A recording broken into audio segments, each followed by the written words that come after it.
참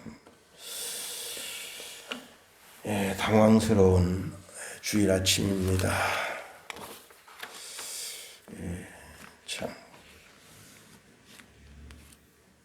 온 국민들, 온 백성들 어찌해야 할지, 세월호도 세월호인데 또 이렇게 또 참 있을 수 없는 일이 생겨서 이 밤이 얼마나 두렵고 떨렸으며, 또 뿐만 아니라 아침을 맞이할 때 그 좌절 속에 맞이하는 가족들이 얼마나 많겠어요. 코로나 때문에 두려워했는데 마스크 벗고서 뭔 또 귀신 섬긴다고 저렇게 모여가지고, 참 우리는 오직 말씀 가운데, 신앙 가운데 서 있어야 되는 겁니다. 오늘 본문에 있는 말씀을 통해서 가장 아름다운 소식을 가진 사람, 그런 제목 가지고 말씀을 살펴봅니다. 한 아버지가 아주 슬픈 이야기를 전합니다. 아들이 6개월 전에 교통사고로 죽게 됐는데, 그런데 믿기 어려운 일이 생겼습니다. 죽은 아들이 6개월 후에 공중전화로 전화해서 아빠, 내가 교통사고 나서 큰 돈이 필요하다. 야, 아들이 지금 이 세상 사람이 아닌데 전화를 해서 돈이 필요하다 하니 이 아버지가 그 아들한테, 얘야, 너는 6개월 전에 교통사고로 죽었잖냐. 너는 이 세상 사람이 아니다. 그랬더니 전화를 그냥 끊었다는 겁니다. 그런데 이 아버지가 이렇게 쓰고 있습니다. 그래도 아들 목소리를 6개월 만에 들을 수 있어서 행복하다. 이 아버지가 예수를 믿는 사람이고 그 아들이 예수를 믿는 사람이라면 그 아들이 먼저 천국에 가 있고 언젠가는 아버지가 그 아들과 만나게 됩니다. 우리가 드리는 찬송가 중에 천국에서 만나보자, 그날 아침 거기서 순례자여 예비하라, 늦어지지 않도록 만나보자, 만나보자, 저기 배는 저 천국 문에서 만나보자, 만나보자, 그날 아침 그 문에서 만나자라는 찬송이 있습니다. 천국 문에서 만나기 위해서는요, 신앙이 변하면 안 되는 겁니다. 더 나아가 우리의 신앙이 주일 성수에 힘써야 되는 겁니다. 레위기 29장 30절 32절 말씀해 보면, 내 안식일을 지키고 내 성소를 귀히 여기라. 나는 여호와이니라. 너희는 신접한 자와 박수를 믿지 말며 그들을 추종하여 스스로 더럽히지 말라. 나는 너희 하나님 여호와이니라. 너는 샘머리 앞에서 일어서고 노인의 얼굴을 공경하며 내 하나님을 경외하라. 나는 여호와이니라 말씀합니다. 나를 거룩하게 구별하라는 거예요. 더 나아가 하나님이 임재해 계신 성전을 귀하게 여기라는 거예요. 이 성전에서 하나님이 하나님의 백성을 만나시고 그들과 교제하시고 그들을 거룩하게 구별하신다 하는 겁니다. 더 나아가 우상 숭배에 자기 자신을 내던지지 말라는 겁니다. 할로윈데이가 뭐예요 도대체? 왜 서양 귀신을 섬기는데 이렇게 혈안이 돼서 대한민국 사람들이 섬길 귀신이 없어서 단군 귀신 섬긴다, 무슨 귀신 섬긴다, 무슨 귀신 섬긴다, 이젠 서양 귀신까지 섬기냐 말이에요. 참, 우상 숭배에서 자기 자신을 정결케 하라, 성결케 하라. 그리고 하나님 중심 신앙적인 삶을 살라 권면하고 있습니다. 그리고 우리가 이제 정말 예수 그리스도를 구주로 믿고 잘 신앙생활하면 우리 심령 가운데 성령을 보내주셔서 성령이 우리를 이끌고 가시는데 주의 진리 가운데로 이끌어 가십니다. 성령이 우리의 걸음걸음을 한 걸음 한 걸음 인도하여 가시는데 최종적으로 인도하시는 곳이 어딘가 하면 주님의 몸된 교회로 인도하신다 하는 거예요. 요한복음 16장 13절에 보니까 진리의 성령이 오시면 그가 너희를 모든 진리 가운데로 인도하신다 말씀하십니다. 우리 예수님이 진리시다. 진리 대신 주님께로 인도한다 하는 거예요. 디모데전서 3장 15절에 보니까 이 집은 살아계신 하나님의 교회요 진리의 기둥과 터니나 말씀하십니다. 우리가 끝까지 주님의 재림까지 잡아야 할 것이 있다면 그게 바로 예수 그리스도이십니다. 우리가 그리스도를 끝까지 잡고 있으면 우리가 하나님의 집이 된다 했어요. 히브리서 3장 6절에 보니까 그리스도는 하나님의 집을 맡은 아들로서 그와 같이 하셨으니 우리가 소망의 확신과 자랑을 끝까지 굳게 잡고 있으면 우리가 그의 집이다. 우리가 바로 하나님의 집이다. 그래서 하나님이 우리 가운데 우리 무리 가운데 교회가 되게 하시고 그 교회 가운데 지금 거룩한 성령으로 임재해 계시며 예수님께서는 왕의 왕이 되셔서 각 사람 심령을 돌아다니시면서 그 심령을 만져주시고 더 나아가 마지막 온 우주가 하나님의 심판을 받게 될 때 그때 그 하나님이 나를 안다고 인쳐주시게 되는 겁니다. 그래요. 우리가 예수님 앞에 나아갈 때 소망과 확신을 가지고 나아가야 되는 겁니다. 오순절날 마가다락방에 성령이 임했습니다. 방언하고 심히 놀라운 일이 일어났는데 그 성령 받은 증거가 무엇인가? 사도행전 2장을 자세히 살펴보면 그들은 날마다 성전에 모였대요. 성령의 사람의 특징이 뭐냐? 여러분, 하나님의 사람들은 자기 가정을 아주 귀하게 여겨야 돼요. 그래서 성령의 사람들은 가정 회사에서 퇴근하면 가정으로 가고 다른 데 술집으로나 딴 데 빠지지 않고 가정을 귀하게 여기는 거예요. 또 신앙의 사람들은 하나님의 집, 교회를 귀중하게 여길 줄 알아야 되는 겁니다. 사도행전 2장 46절에 보니까 날마다 마음을 같이하여 성전에 모이기를 힘쓰고 집에서 떡을 떼며 기쁨과 순전한 마음으로 음식을 먹고 하나님을 찬미하며 온 백성에게 칭송을 받으며 주께서 구원받는 사람을 날마다 더하게 하시니라 말씀합니다. 성령 받은 사람은 이 교회가 하나님의 집이고 곧 자기 집이다. 그렇기 때문에 날마다 그 집에 모이는 거예요. 은혜를 덧입기 위해서 모이는 거예요. 히브리서 4장 16절 말씀해 보니까 그러므로 우리는 긍휼하심을 받고 때를 따라 돕는 은혜를 얻기 위하여 은혜의 보좌 앞에 담대히 나아갈 것이니라 말씀하십니다. 마귀는요 어떻게 해서든지 교회에 못 가게 만듭니다. 마귀는 교회에 못 가게 만드는 방해꾼이다. 그래서 모이는 것을 패하는 어떤 악한 자의 습관이 우리 삶에 오게 돼요. 참 주일 아침 되면 그 바쁜데 막 샤워하고 립스틱 바르고 화장품 바르고 머리 그냥 푸까시 하고 최고 이쁜 옷 입고 나가려고 하는데 손님이 딱 들어와요. 그 미치는 거지. 나는 교회를 가야 되겠는데 남편 친구가 왔어. 그 문을 못 여는 거예요. 그런데 그래도 문 열고 나가야 돼요.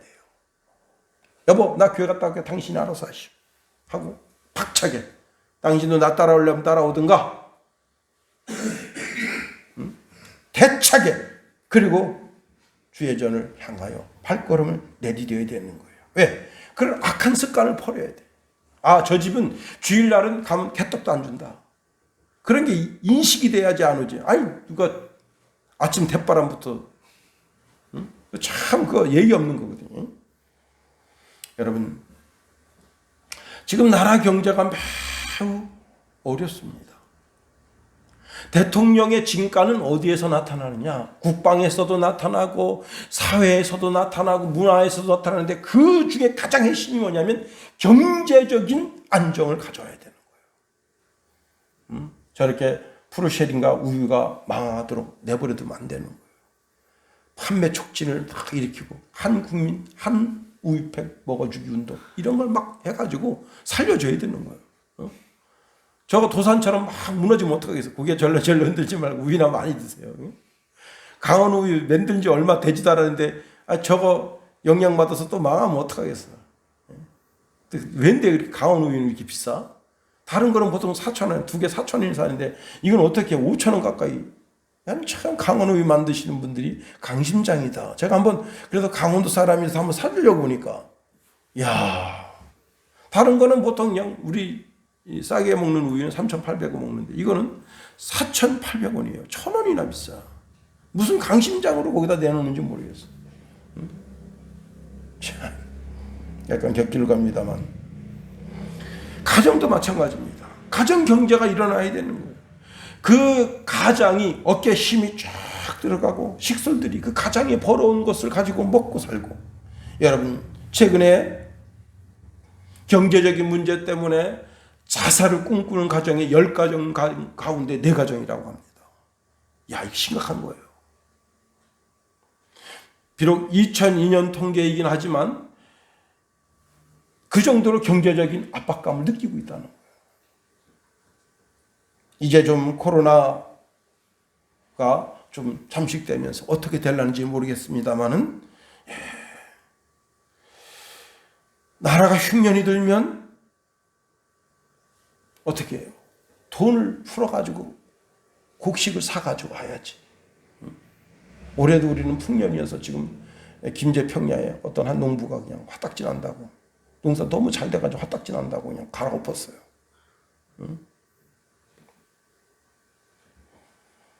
그런데 정말 절박한 흉년이 된다고 생각해 보세요. 너무너무 흉년이야.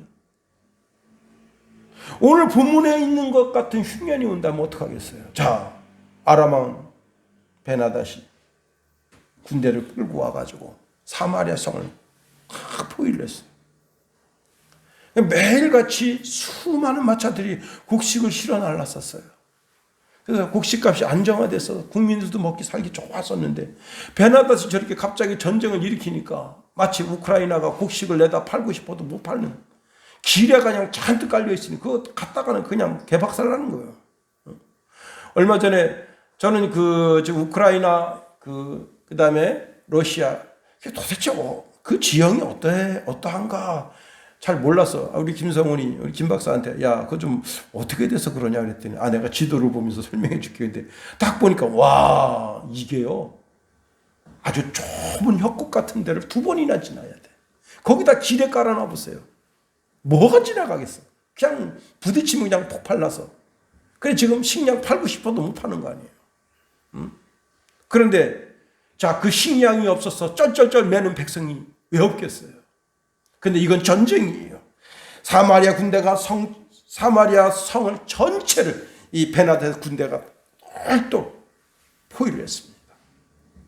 자, 그랬더니 어떤 일이 생기느냐. 나귀 머리 하나가 은 80세겔이고 비둘기똥 4분의 1이 은 5세겔이다. 레위기 말씀에 보면은요. 나귀는 부정한 동물이에요. 그래서 절대로 먹지 않습니다. 특히 머리 부분에 있는 살코기는 먹기가 제일 나쁜 부분이라서 고기 중에서 가장 싼 고기예요.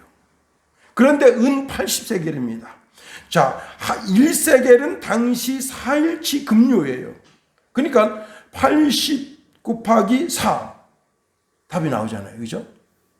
320일입니다. 근데 1일 노가다 비용이 얼마냐? 20만 원이에요. 얼마 되죠?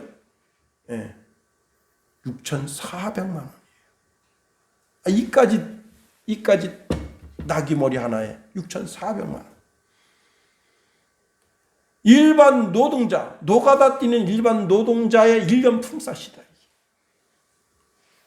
자, 그런데 비둘기똥 4분의 1은 5세겔인데 비둘기똥 이렇게 됐으니까 이거 어떻게 똥을 먹었나 그렇게 생각할 수 있겠지만은 성경학자들은 이것이 콩과 식물의 열매로 영양가가 가장 없는 음식물 찌꺼기 같은 것인데 작은 잡곡이라고 부른대요. 그런데 이걸 달걀 6개 분량, 제 주먹이 좀 크죠. 제 주먹은 타조할 만합니다. 달걀 6개 정도니까 요만한 거 6개 분량이 얼마냐? 5세겔이에요. 한 세겔은 4일치 품삯. 5사 20. 하루 노동자 일당은 20만 원. 예, 얼마예요? 400만 원. 이야. 그러니까 여기가 지금 얼마나 절박한가를 알아야 돼요. 그러니까 오늘 본문에 보면 아들도 잡아먹었다. 세계 2차 대전에 독일이 연합군에 의해서 식량이 들어오지 못하도록 사방팔방 다 막히게 됩니다. 전쟁할 땐 좋았어요. 그러나 막바지에 들어서니까 먹을 게 없어요. 집에서 기르는 고양이를 잡아가지고 가죽을 벗겨서 그 고기를 먹고 가죽 털을 밀어서 그 가죽을 불겨서 먹은 거예요. 에이, 어찌 그럴 수가. 여러분, 그럴 수가 아니에요. 집에서 기르는 셰파트, 독일은 원래 셰파트가 유명하잖아요. 셰파트 다 잡아먹은 거예요. 다 잡아먹고 먹을 게 없습니다. 그 다음에 어떻게 하느냐? 집에 돌아다니는 바퀴벌레를 잡아먹은 거예요. 먹을 게 없으니까.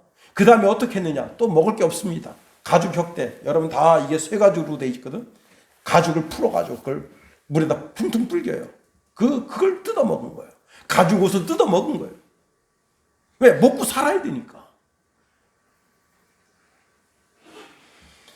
여러분, 하루는 사마리아 성에 왕이 성의를 걷는데 한 여인이 와서 절박하게 왕이여 저를 도와주세요. 왕이 말합니다. 여호와 하나님께서 도와주지 않는데 내가 너를 어떻게 도울 수 있겠느냐? 타작마당에서 곡식을 얻을 수 있겠느냐? 포도주 틀에서 포도주를 얻을 수 있겠느냐? 도대체 왜 그러느냐 물어보니까 그래서 한 여자를 끌고 오는데 요년이 우리 집에 와가지고 속닥속닥 말하기를 우리가 이렇게 굶어 죽을 수는 없지 않냐. 그러니까 오늘은 네 아들을 잡아먹고 내일은 내 아들을 잡아먹고 그렇게 하자. 그래서 어제 우리가 내 아들을 갖다가 잡아먹었는데 요년이 오늘 돼가지고 지 아들을 숨겨놓고 안 내놓습니다. 그러니까 왕이 거기서 너무 절망해가지고 왕복을 찢은 거예요. 왕복을 찢으니까 그 안에 왕이 뭘 입고 있었냐면 겉에는 화려하게 왕복을 입고 있었지만 안에는 까칠까칠한 그런 죄인들만 입는 옷을 입고 있었던 거예요. 왕도 사실은 백성들 앞에는 왕복을 입고 왕치레를 했지만 그 속에서는 자기도 하나님 앞에 겸손하게 하나님 이런 정말 국가적인 이런 위기를 빨리 좀 해결할 수 있도록 도와주옵소서 하는 간절한 마음으로 자기 왕복을 찢으니까 그 안에 굵은 베옷에 속살이 다 드러나게 된 거예요. 그러는 가운데 4명의 나병 환자 이야기가 오늘 본문에 주어지고 있습니다. 이 나병 환자는 사실은 사마리아 성 사람들로부터 저주를 받은 사람들입니다. 랍비의 전승에 따르면 이 문둥이들은 게하시의 아들이다. 그렇게 전해 오고 있다고 합니다. 물론 성경에는 그런 이야기는 나오지 않습니다. 그런데 나병이라고 하는 것은 그때 당시에 하나님의 저주로 말미암아 입은 몸의 질병으로 그렇게 여겨졌던 겁니다. 자, 이들은 이스라엘 공동체 안에 살 수가 없어요. 그래서 다 밖에 내버려집니다. 성 밖으로 내쳐지게 되는 거예요. 그리고 성 밖에서 자기 아내를, 자기 아들을 간절히 부릅니다. 그러면 참 치근한 마음으로 지 먹던 빵을 휙 던져주면 그거 주워서 먹고 그렇게 사는 게 당시 나병의 삶이었어요. 자, 그런데 지금 전쟁이 나가지고 성문이 다 막혀서 곡식 한 털을 들어가지 못하는 그런 사마리아 성. 며칠 몇 날 굶주리는데 이게 참 절박하단 말이에요. 이래도 죽고 저래도 죽고. 그러니까 한 나병 환자가 다른 나병 환자한테 제안을 합니다. 야, 우리가 여기서 이렇게 절박하게 양식을 구한들 지금 쌀 한 돌, 보리 한 돌 들어가지 못하는데 여기서 곡식 나올 게 없다 이거예요. 그러니 차라리 우리가 아람 진영으로 가자. 거기 가서 우리가 항복하자. 그들이 살려주면 살고 그들이 죽이면 죽자 이거예요. 그리고는 해질 무렵에 이들이 아람 진영으로 가게 됐습니다. 자, 아람 진영은 저녁 식사 시간이 된 거예요. 그런데 어디서 전차 소리가 들립니다. 말들이 끄는 전차 소리. 이 전차가 그래도 이 나무로 돼 있고 쇠로 돼 있고 그러니까 철끄덕 소리 난단 말이에요. 그리고 말 달리는 말굽 소리가 막 납니다. 제가 지난 금요일 날 이제 시골집에 들어가는데 야, 탱크가 한 20대 정도가 딱 지나가고 탱크에다가 탄약을 보급하는 탄약차, 그 다음에 이렇게 무전차, 별차 다 지나가더라고요. 예, 탱크만 한 20대 정도 지나가고 일반 차들이 한 7, 8대 지나가는데 그 M60 트럭이 가는데 이렇게 써 있어요. 접근 금지, 폭발물. 그게 뭐예요? 다 폭탄 실은 거예요. 그거에다. 와, 그 딱 지나가는데 한참 이렇게 쳐다봤어요. 근데 그 소리가 산천을 뒤흔들어. 사람들이 다 막 달려가다 그러니까 다 천천히 갑니다. 왜? 탱크 보는 게 쉽지 않거든. 여러분 애기들만 뭐 이렇게 어디 가서 탱크 보는 게 아니에요. 어른들도 그 신기하단 말이야. 탱크 가죠. 그 다음에 장갑차 가죠. G차 가죠.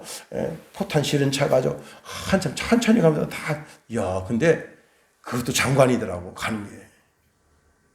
근데 여러분, 걔들이 누구예요? 우리 아들들이잖아. 그러니까 그 장관이고, 야, 참 멋지다. 훈련하는 거 멋지다. 늦을 때 우리가 밤잠 2다리 쭉 뻗고 잠잔다. 그런데 그게 북한군이었다고 생각해 보세요. 그 자리에서 오줌 지리지. 차 당장 돌려서 도망가지. 왜? 한 방이면 가는 거 아니에요. 지금 아람의 군대가 저녁 식사하려고 다 진마다 다 식사를 차려놓은 거예요. 그런데 어서 하고 탱크 소리가 납니다. 그 어서 말바꾸 소리가 탁탁탁탁. 그러니까 식사하다 말고 다 도망간 거예요. 말 타고 도망간 게 아닙니다. 말도 나귀도 다 내버려 두고 다 도망간 거예요. 그러면서 이들이 이렇게 말하는 거예요. 보라, 이스라엘 왕이 헷 왕들과 이집트 사람의 왕들을 호용해 우리를 공격하려 한다 하고 다 도망간 거예요. 그 진영에 천막이 그대로 있고 말과 나귀와 그리고 진영에 그대로 있고 식사 준비하는 거 그대로 다 있어요. 목숨만 살려고 다 도망친 거예요. 자, 4명의 나병 환자는 그 사실을 몰라요. 그리고 천막 가까이 가서 여보슈 우리는 사마리아 성 나병 환자인데 우리 당신들한테 항복하러 왔어. 아무도 없어. 예? 아무도 없어. 그래서 그 허겁지겁 가서 보니까 닭다리, 그 다음에 쇠고기, 그냥 뭐 진수성찬이야. 그래서 막 거기서 막 뜯어먹습니다. 허겁지겁 막 뜯어먹고 배를 어느 정도 채우고 나서 이제 그 진영에 돌아다니면서 막 뒤지니까 금붙이 나오지, 은붙이 나오지, 좋은 옷 나오지. 야야야야, 갖다 감추자. 그래서 한 보따리 갖다가 금, 은, 신기한 보석들 그리고 옷 갖다 감췄어요. 근데 그거 가지고도 성이 안 차. 그래서 이번에 2번째 다시 가자. 그래서 또 그냥 가서 장군님 있던 막사 팍 뒤지니까 또 금은 보아 잔뜩 나와요. 옷 좋은 거 나와. 다 갖다 감췄어. 그런데 이분들이 그렇게 한 번, 2번 자기 욕심을 채우고 나서 가만히 생각하니까 지금 아람 군대 때문에 지금 사마리아 성은 쫄쫄쫄 굶고 있어요. 아니 자기 자식을 잡아먹는 형편과 처지에 있어. 그러니까 이제 나병 환자가 지혜를 냅니다. 이렇게 말합니다. 우리가 아무래도 잘못하고 있습니다. 오늘은 좋은 소식이 있는 날인데 우리가 잠자고 있으면 안 됩니다. 우리가 날이 밝을 때까지 이 소식을 전하지 않으면 벌을 받게 될 겁니다. 지금 바로 가서 왕궁에 이 소식을 알립시다. 그랬더니 그럽시다. 거기 내 새끼도 있고 내 마누라도 있고 내 아들 딸도 있고 그 다음에 내 친지도 있는데 어떻게 굶기게 할 수 있겠어. 갑시다. 그리고는 4명이 가서 아람 진영의 모든 군대가 도망갔다는 사실을 알리고 그들이 산의 진미를 잔뜩 베풀어놨다는 사실을 알리고 그래서 사마리아 성 사람들이 다 나와서 먹고 배부르게 되고 그 다음에 그들이 거기에 쌓아놓은 모든 곡식을 다 취해서 감으로 사마리아 성이 다시 예전과 같은 삶으로 돌아가게 됐다는 겁니다. 우리가 오늘 본문에 있는 말씀을 통해서 한번 3가지로 살펴보려고 하는 겁니다. 여러분, 오늘 본문에 이 4명의 나병 환자, 4명의 나병 환자는 함께 할 수 있는 복이 있으니 감사한 거예요. 나병 환자는요, 혼자서 매우 고독하고 외롭고 그래요. 내가 나병에 걸렸다. 이게 얼마나 마음의 충격입니까? 나병에 걸린 사람은 기본적으로 그 가정으로부터 격리되고 그 사회로부터 격리되고 추방이 되는 거예요. 같이 살 수가 없어. 그래서 자기 혼자 그 사마리아 성에서 나와서 계곡진데 아무데 그냥 햇빛 가리고 비 가리고 눈 가리는 그런 데다가 거적대기 적당하게 두르고는 거기서 자기 혼자 사는데 인생이라고 하는 것이요, 고독이라고 하는 것을 이기기가 쉽지가 않습니다. 독일의 아르노 듀벨이라고 하는 사람인데 이 사람은 고등학교를 졸업하고 36년 동안 한 번도 일해본 적이 없대요. 정부에서 주는 아파트, 정부에서 주는 실업보조금 323유로를 가지고 사는데 아침에 일찍 일어나면 이제 커피 한 잔을 마시고 그리고 이제 토크쇼를 보다가 또 드라마를 보다가 점심때 되면은 이제 편안하게 편의점에 가서 이제 술과 그리고 먹을 것과 게사료를 사가지고 오면서 산책 한번 시키고 그리고 주말에는 이제 동네 카페에 가서 자기 이웃 친구들 만나서 같이 술 먹고 즐기고 그 주민들과 만나서 그렇게 이렇게 저렇게 이제 드라마 이야기하면서 정치 이야기하면서 또 경제 이야기하고 그냥 가수들 야 내가 보니까 그 가수 야 될 것 같더라. 이런저런 이야기하면서 36년 동안. 그런데 한 번도 직장 생활하지 않으니까 이제 이게 토픽 뉴스가 된 거예요. 야 어떻게 36년 동안 일도 안 하고 저렇게 정부 실업보조금 받아 처먹으면서 사느냐. 그래가지고 이 사람을 강제로 일을 시켜야 된다. 이 사람이 그래서 뭘 했느냐. 작곡 일을 했어요. 작곡. 그런데 그 누가 뭐 그런 논팽이 같은 놈이 쓴 걸 누가 곡을 사주나요? 그럼 내가 부른다. 내가 불렀어요. 그런데 놀라운 일이 생겼습니다. 여러분 36년 동안 일 안 한 것 때문에 스타가 됐는데 야 노래 부른다니까 한번 들어보자. 들어보니까 괜찮아요. 빌보드 차트 1위를 한 거야. 이 사람이. 지금 현재는요. 독일의 유명한 가수로 살고 있대요. 이 사람이 36년 동안 실업자로 있으면서 견딜 수 있었던 것은 이웃이 있었기 때문이에요. 또 자기 개가 있었기 때문이에요. 누군가 함께 할 수 있는 매개체가 있었기 때문에 36년 동안 살 수 있었던 거예요. 혼자 36년 살아보세요. 최근에 수원 모녀 고독사가 있습니다. 월세가 밀리고 생활고에 시달리는데 이 60대 된 이 어머니는 암 진단을 받았습니다. 암 치료비가 없어요. 그리고 2딸이 있는데 2딸은 난치병을 앓고 있어요. 건강보험료를 22개월 동안 못 냈는데 국가에서도 아무 조치를 해주지 않으니까 이럴 바에 그냥 가자. 생을 망가만 거예요. 그뿐 아닙니다. 북한에서 탈주한 김아무개 씨는 2022년 12월 아파트 임대료 몇 개월 못 냈습니다. 그뿐만이 아니에요. 재계약하려고 했는데 국가에서 이렇게 임대료도 못 내는데 뭘 자꾸 살려고 하느냐. 그리고 강제로 퇴거도 취했습니다. 그냥 자살해버린 거예요.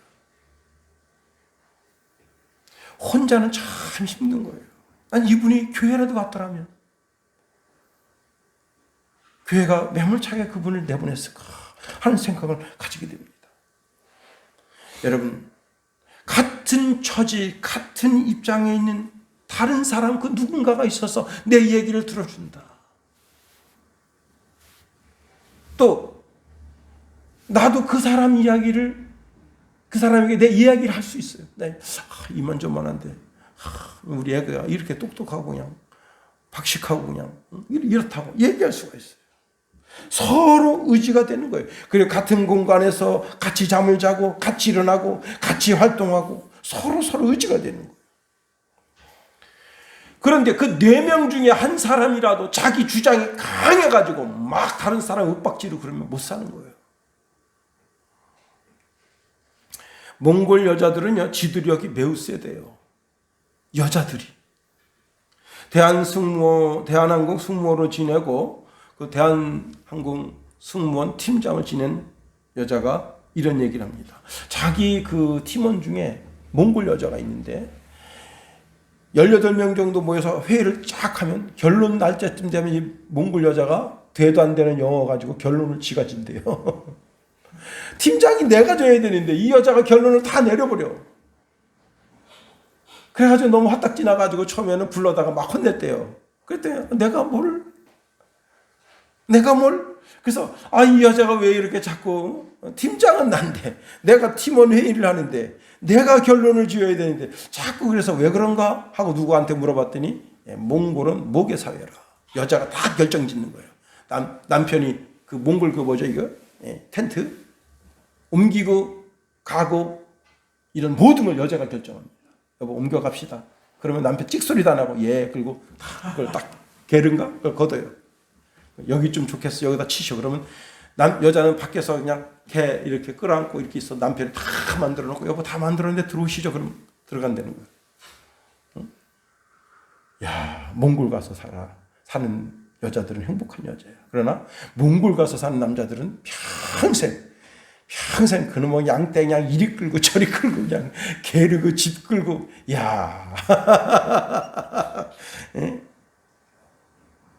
그래서 회의를 다 끝낸 다음에 이 여자가 이제 몽골 여자가 결론을 딱 내놔요. 그러면 그 결론 내는 거 다시 리바이브를 하고 그리고 끝낸대요, 회의를.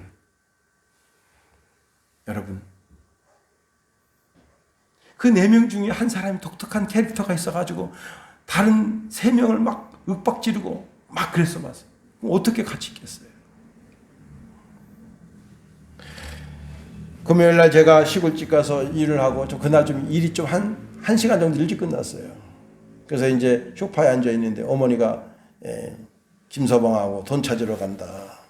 은행에 돈 찾으러 간다. 그래서 저는 소파에서 좀 쉬고 있었는데 아버님 들으시더니 너 엄마 어디 갔냐? 왜 내 엄마를 자꾸 찾아요? 당신 아내를 찾지. 너 엄마 어디 갔냐? 자꾸 그래서 아웅다웅 싸우면서도 없으면 찾는 게 부부예요. 여러분, 이웃이 있다는 게 얼마나 중요합니까? 어머니가 하루는 밑에 집 그 아주머니 이야기를 합니다. 그 아주머니가 어디 여행을 가면 우리 어머니 바짓자락 붙잡고 다닌대요.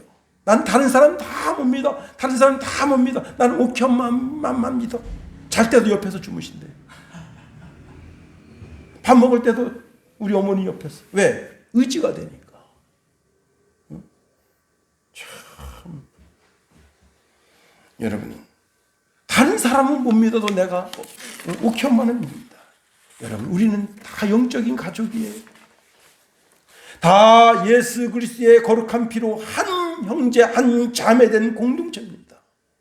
그러니 세상의 정으로 하나 된 공동체, 혈육으로 된 공동체보다 더 귀한 공동체를 이루고 있는 사람들입니다. 그런데다가 예수님이 내 친구가 되어주신다 말씀하십니다. 요한복음 15장 13절 15절에 보니까 사람이 친구를 위하여 자기의 목숨을 버리면 이보다 더 큰 사랑이 없나니 너희는 내가 명하는 대로 행하면 곧 나의 친구라. 근데 예수님이 우리에게 뭐라고 명령하신 거예요? 그 앞에 보면 서로 사랑하라. 그렇게 말씀하죠.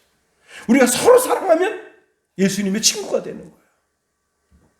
물론 예수님을 위해서 순교하는 사람도 있을 수 있어. 그러나 우리가 서로 사랑하면 예수님의 친구가 되는 거예요. 그리고 15절에 이렇게 말씀하십니다. 이제부터는 너희를 종이라 하지 아니하리니 종은 주인이 하는 것을 알지 못함이라. 너희를 친구라 하였노니 내가 내 아버지께 들은 것을 다 너희에게 알게 하였음이라. 그리고는 우리를 영원히 떠나지 않겠다고 말씀하셨어요. 요한복음 14장 18절 말씀해 보니까 내가 너희를 고아와 같이 버려두지 아니하고 너희에게로 오리라. 예수님은 내 친구, 나와 지금도 거룩한 영으로 함께 하시는 거예요. 두 번째로, 이래도 죽고 저래도 죽더라도 한번 용기를 내야 되는 거예요. 자, 성 안에 먹을 것이 없어요. 사람 잡아먹습니다. 지 새끼 잡아먹어요. 성 밖에 있는 나병 환자의 형편과 처지를 알아줄 만한 사람이 아무도 없어요. 왜? 지금 바퀴벌레 잡아먹는다 이게. 쥐새끼 잡아먹는다 이게 지금. 응? 제가 어떤 영화에 봤는데 그 독일군 병사가 그러니까 러시아 병사가 이 교도소에 갇혔어요. 먹을 걸 안 줘. 그러니까 이 사람이 그 전에 이제 이 쥐를 좀 사귀었어요. 나무 빵 부스러기 딱 했다가 먹을 게 안 들어오니까 할 수 없다. 오늘은 내가 너를 먹어야 되겠다. 그리고 딱 그동안 놔뒀던 주려고 했던 그 빵 부스러기 딱 하고 주근형을 딱 맞고 잡아가지고 그 자기가 깔고 자는 그 지푸라기에서 지푸라기를 딱 불태워가지고 그걸 꼬실로 먹고 있어요. 왜? 내가 그래도 독일군 병사가 빵 부스러기 줄 때는 논아줄 수 있지만 이게 한 열흘 굶으니까 뭐 이렇게 돼가지고 내가 죽을 판이야. 내 애완동물 같이 여겼던 너 안 되겠다. 내가 너 잡아먹어야 되겠다. 자, 여러분, 사마리아 성에서는 쌀 한 톨, 밀 한 톨, 보리 한 톨 나올 수가 없어요. 그러니까 이래도 죽고 아람 진으로 가면 적군으로 죽는 거예요. 그리고 여러분, 누가 문둥병 환자 누가 좋아합니까? 응? 문둥병 이제 가까이 오면 침 뱉죠. 응? 누가 문둥병 환자 좋아해요? 여러분, 코로나 환자 옆에 와보세요. 여러분, 저 가끔 이제 한림대병원 가는데 거기 한림대병원 그 부수가 있어요. 코로나 마스크, 최고 좋은 마스크 쓰고는 멀리 떨어져가지고 한 2, 3m 떨어진 데다가 그 사람들을 응시하면서 가까이 올까봐. 왜? 어쨌거나 그 부스에 쭉 기다리고 있는 사람들은 자기 몸에 어떤 이상이 있어서 온 사람들 아니에요. 그런데 이게 문둥병은 그 정도가 아닙니다. 접촉하면 자기도 문둥병에 걸리게 되는 거예요. 그러니 벌레 보듯 쳐다보는 거 아니에요. 그 문둥병 환자들이 아람 진영에 와가지고 우리 말이죠 문둥병 환자인데 말이죠 우리 당신들이 항복하라서 이 항복이 어딨냐 이 새끼들아. 단칼에 좀 활로 쏴서 죽여라. 병사들이 핑핑핑 다 죽는 거예요. 이래도 죽고 저래도 죽고. 그래도 어떻게 해요? 이래도 죽고 저래도 죽을 판이라도 움직여야 되는 거예요. 가만히 있으면 아무것도 안 됩니다. 이들이 이렇게 말합니다. 우리가 어찌 여기 앉아서 죽기를 기다리랴. 만일 우리가 성읍으로 가고자 말한다면 성읍에서 굶주림이 있으니 우리가 거기서 죽을 것이요. 만일 우리가 여기서 머물므로 역시 우리가 죽을 것이다.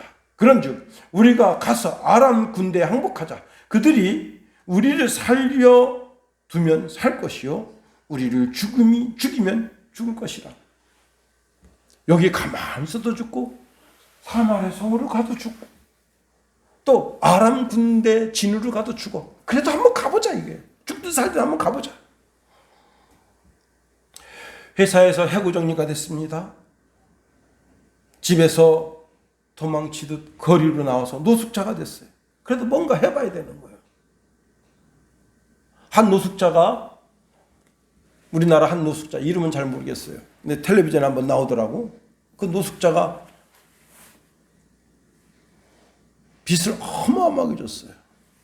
2억 4천인가 지고 그 다음에 그건 이제 표면적인 빚이고 그 다음에 이제 그 사채 갖다 쓴 것도 꽤 많습니다. 거의 그것도 1억 한 2천 정도 돼요. 그래서 사채업자한테 하도 들볶이니까 그냥 집을 뛰쳐나왔어요. 그러니까 용산에 있는 그 노숙자들하고 같이 살아요. 46인데. 근데 그 재활센터에 들어갔습니다. 거기서 기술을 배웠어요. 그리고는 이분이 이제 노동 현장에서 일을 합니다. 그래서 그 빚 다 갚은 거예요.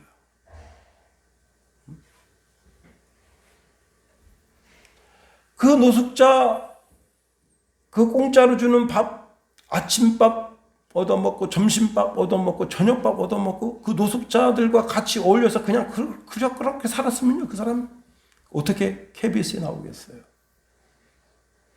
비록 노숙자지만 재활센터에서 이제 기술을 배우고, 그래서 자기가 한번 해보자 하고 뻗팅기니까 12년 만에 빚을 다 청산했어요. 그리고 자기 사업체 조그맣게 열었는데 자기 아들이 거기 이제 점원으로 들어왔어요.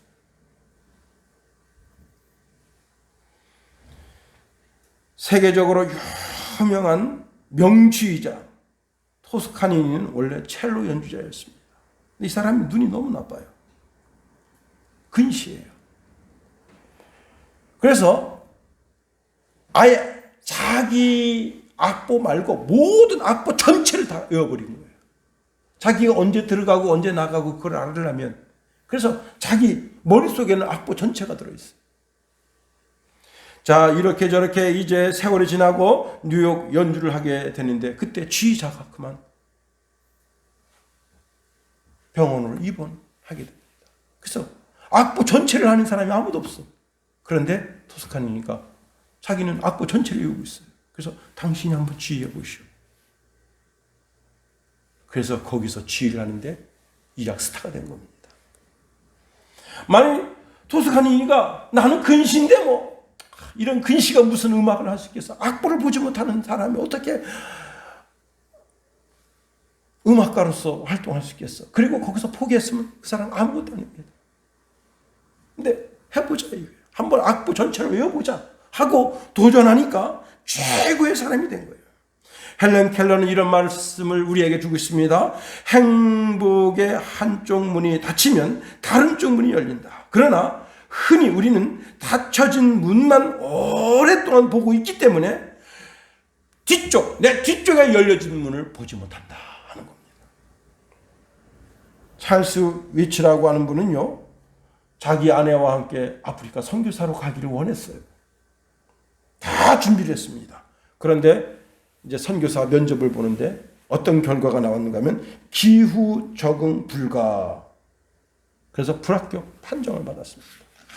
자기 아버님도 목사님이에요. 근데 이 아버님이 좀 독특한 게 뭐냐면 성경에 술 마시지 말라 그래가지고 이분이 성찬 예식을 할 때 그 성찬 예식에 쓰는 포도주가 알코올이잖아요. 알코올이 들어갔잖아요. 그것 때문에 굉장히 아주 강력한 알러지 반응을 일으키는 분이었대요. 그래서 그 아들이 선교사로 나가는 거 이제 안 되게 됐으니까 아버지를 도우면서 내가 한번 그럼 무알콜 포도주를 한번 만들어 볼까?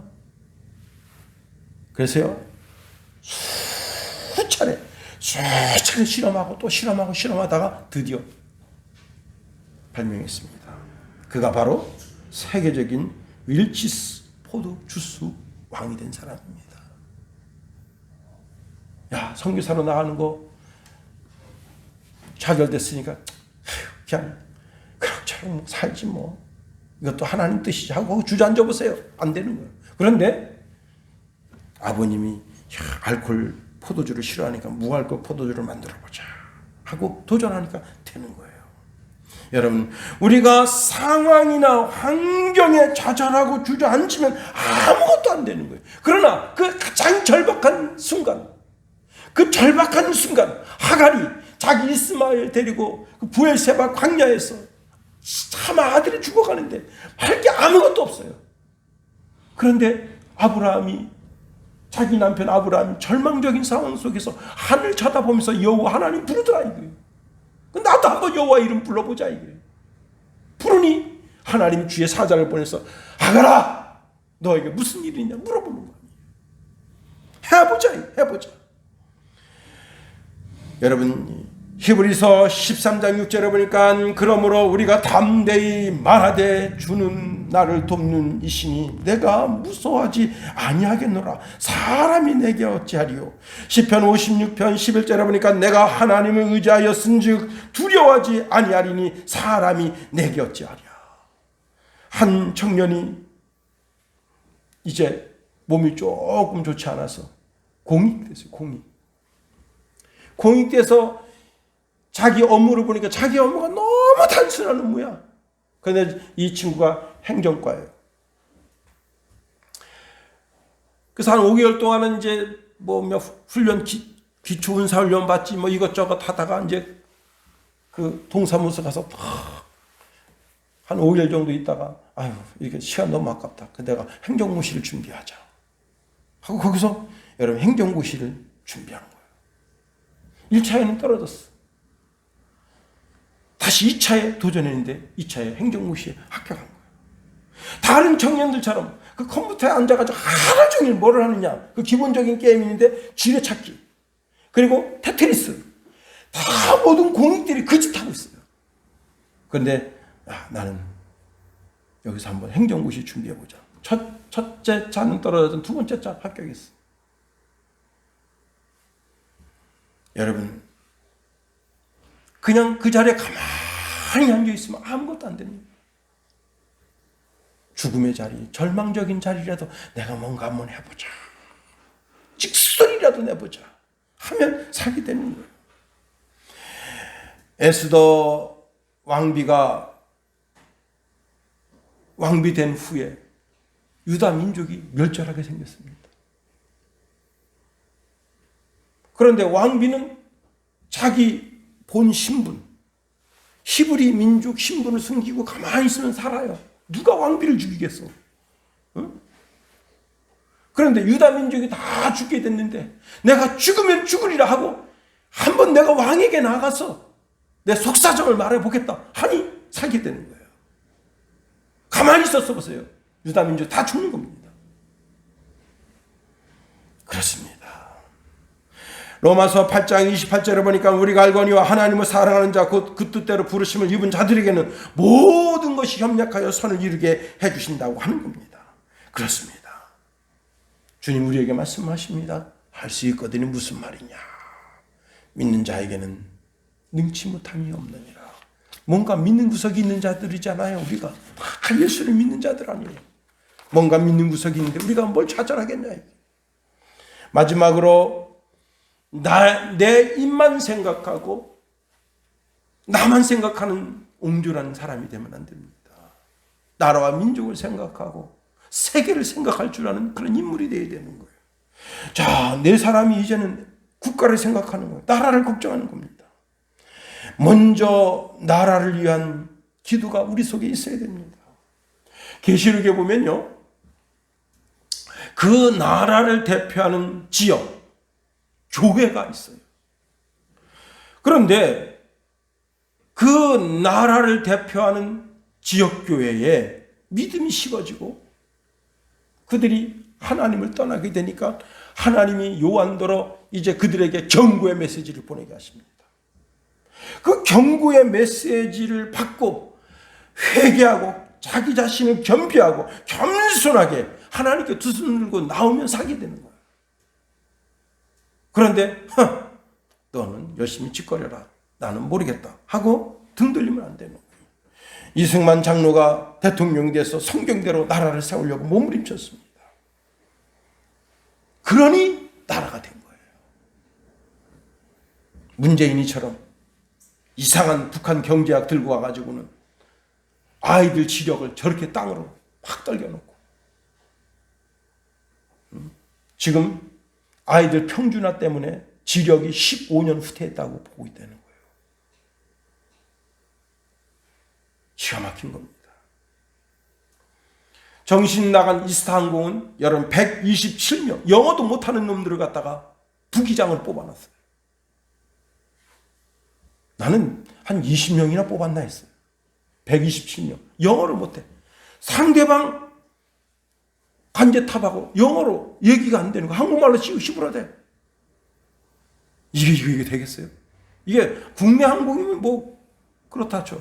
국제 항공인데. 그게 태국에만 내립니까? 이스타 항공이? 미국에도 내리고 소련에도 내리고 응? 중국에도 내리고 독일에도 내리고 영국에도 내리고. 이게 참. 다 그 국회의원들이 지 자식들, 지 인척관계들. 똑똑한 사람. 머리가 팡팡팡 도는 젊은이들이 거기 들어가야지. 그리 멍청하게 그저 면허증이나 겨우 따가지고 그런 자식들을 다 거기다 집어넣으니 어떤 일 벌어지겠어요. 그래서 전부 다 그 주기장들이 잠을 못 자는 거예요. 왜? 이게 안 되니까. 어느 항공 지역을 나라면 콜이 와요. 대답을 해야 되는데 뭐 또 잘라 그러면 기장님 왜 그러는가? 저기 좀 콜이 왔는데 좀 들어보세요. 이 미치는 거야 이게. 응? 참네요. 그 비행기 여러분 절대 이스타 항공 타지 마세요. 저 돈 조금 더 주고 대한항공 참 불안불안한 겁니다. 돈 조금 더 주고 아메리카 에어라인 이거 불안해서 타겠어요. 여러분 국내 핵발전소 폐기하면서 다른 나라에도 핵발전소 팔아먹겠다고 말이 됩니까? 그래서요 260조가 날아갔어요. 우리나라 핵발전소 갖다 설치하겠다고 했는데 그거 취소해버리고 프랑스 거 갖다 깐다. 한 나라 한 사람이 깨어있으면 그 민족이 살게 되는 거예요. 그럼 한 나라 사람이 정신이 흐린텅 멍텅하고 북한 경제가 끌고 와서 이 나라에다가 사람이 먼저다 그래가지고 자기 위주 사람들 먼저 다 그냥 국내 요직에다 다 앉혀놓고. 여러분 핵발전에 핵 원리도 아무것도 모르는 사람이 거기에 지금 최고 책임자로 가 있어. 인권에 대해서 직분도 모르는 사람이 인권위원장으로 가 있어. 나라 망치는 겁니다. 여러분 똑똑한 사람이 나라를 경제를 사회 전반적인 데 들어가야 돼요. 멍청한 사람이 들어가면 그 나라 멍청해지는 거예요. 제발 윤석열은 그런 어리석은 짓 안 했으면 좋겠어요. 여러분 이 4명의 나병 환자가 어떻게 했습니까? 가만히 있으면 사마리아 성 사람들 그 소식을 몰라요.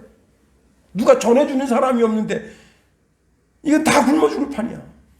그런데 4명의 나병 환자가 오늘 이 시간 우리가 빨리 가서 전하자 하고 가서 전하니 사마리아 성 사람들이 사는 거예요.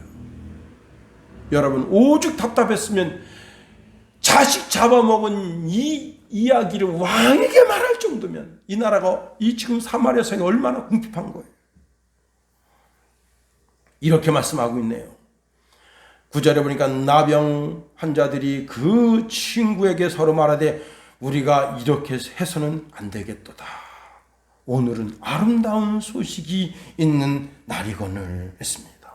아름다운 소식이 있는 날이다.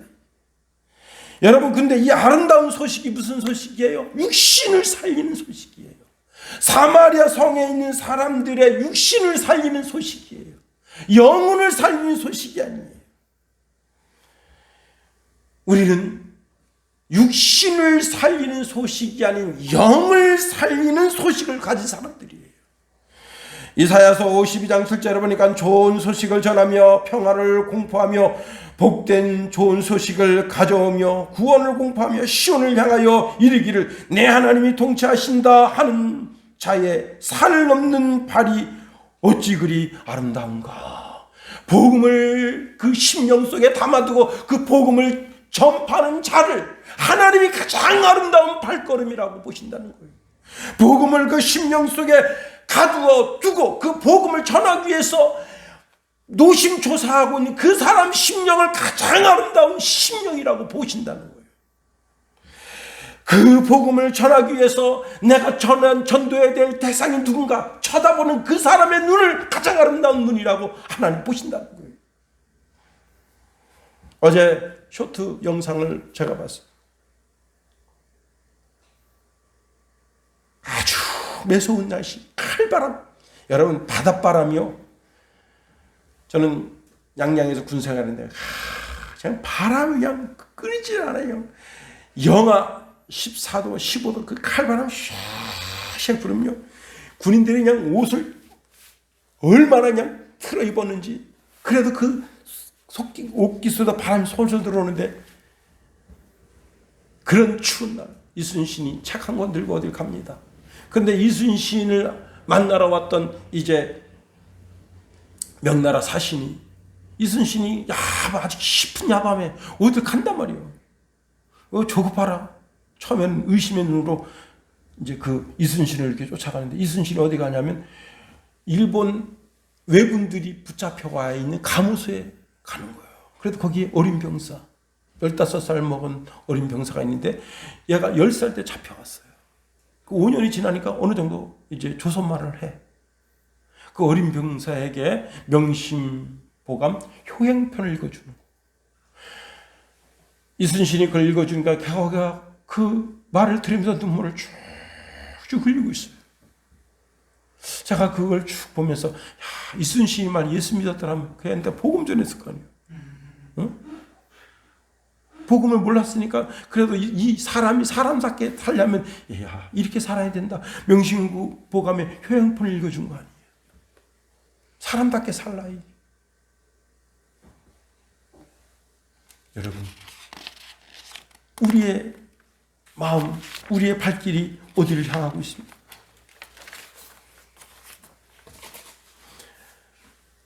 우리는 신령한 복을 받은 사람들이 우리의 눈빛, 우리의 마음빛, 우리의 손길, 우리의 발길 그것이 가장 아름답게 복되게 쓰임받는 사람이 되는 것은 바로 복음을 전하는 일입니다. 뉴욕 한 공동묘지에 관리인 이야기를 여러분에게 말씀드려서 말씀을 마칠게요. 어떤 여인이 매주 $5씩 보내면서 자기 죽은 아들한테 그 묘비 앞에 꽃 좀 갖다 달라. 그렇게 1년, 2년, 3년을 보냈는데 어느 날 이제 돈이 안 와요. 그래서 이제 이제 무슨 일이 있는가 보다. 그랬더니 어떤 여인이 차를 타고 왔는데 그 여인이 참 지친 몸으로 겨우겨우 운전기사의 부축을 받으면서 내립니다. 그러면서 그 여인이 말합니다.